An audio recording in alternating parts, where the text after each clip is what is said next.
This is Radio Now 95.3 FM. Come for the news, stay for informed conversations.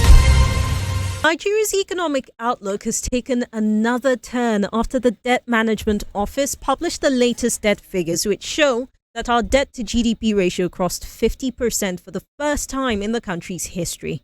Public debt hit 121 trillion naira, with domestic debt making up more than half of the amount. This latest development has implications for our economic growth and the government's plans for development. Joining us for a deeper understanding of this is Professor Ken Ife. Professor Ife is a development economist known across the globe.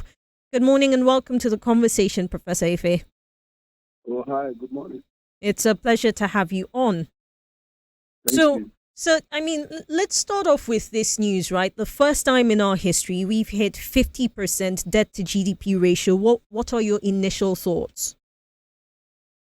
Well, there are two barriers, actually. It's broken the first barrier. The first barrier is that, by law, or fiscal law, we are planning to be within 40%. So we've crossed that. But then you also have the likes of World Bank that tells us, we have the capacity to go up to 50%, if not 60%. So we'll cross that one as well.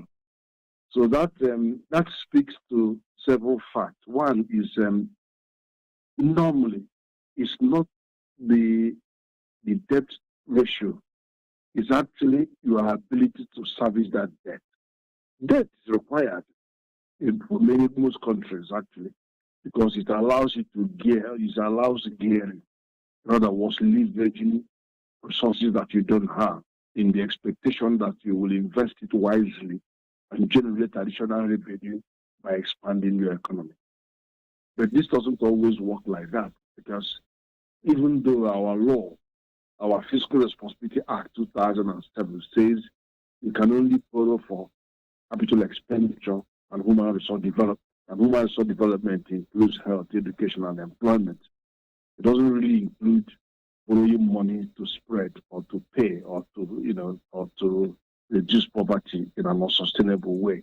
So that's the challenge. The challenge is that you keep hiking up the debt, and then your service ability to repay gets impaired because what you are borrowing for is not up to productivity.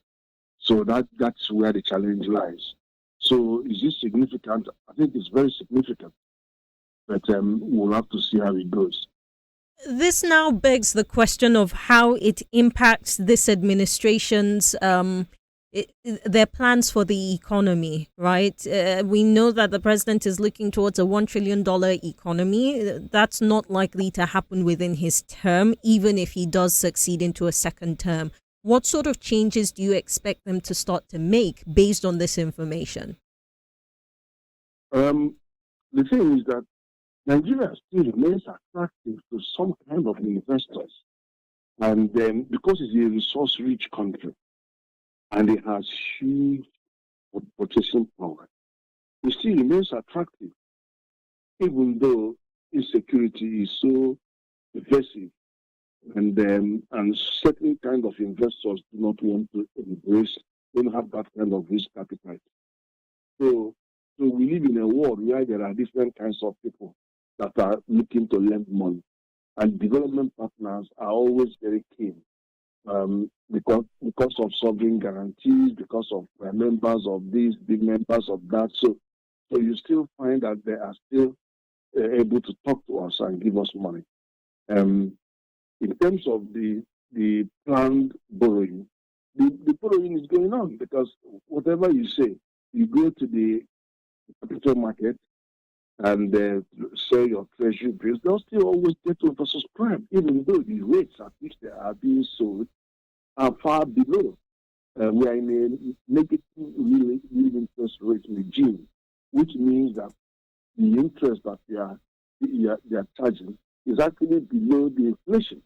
So normally many people won't go there because how would you deposit money 12 months' time?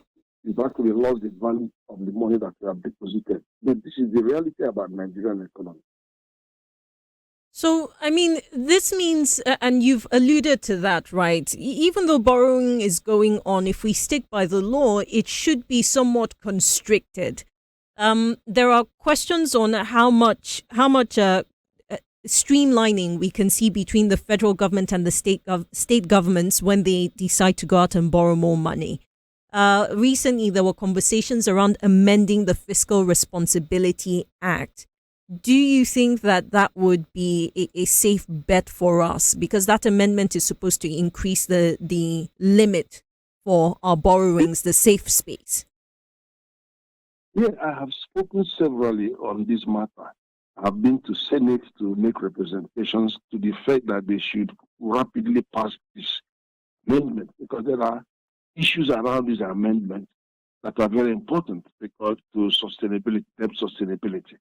And that is around state-owned enterprises not remitting revenue, and some penalties. If you have regulations and you don't have penalties on compliance, on lack of compliance, then it's as well as not having any.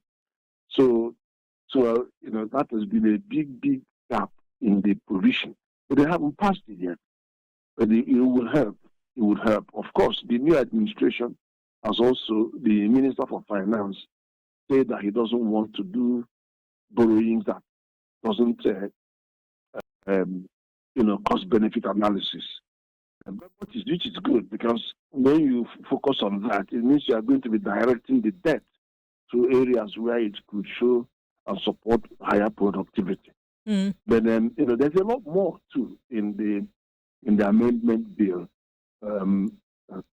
that affects not only the overall management of the public finance, but also in making sure that all of those assets that government has invested in are brought into profitable use and that they're able to release putting some of their resources to the Consolidated Revenue Fund to fund the thing. And I believe that we could easily get more than 2 trillion naira from the state-owned enterprises, as opposed to every time you see them saying 250 billion and all that. That is very small money compared to what they potentially could raise.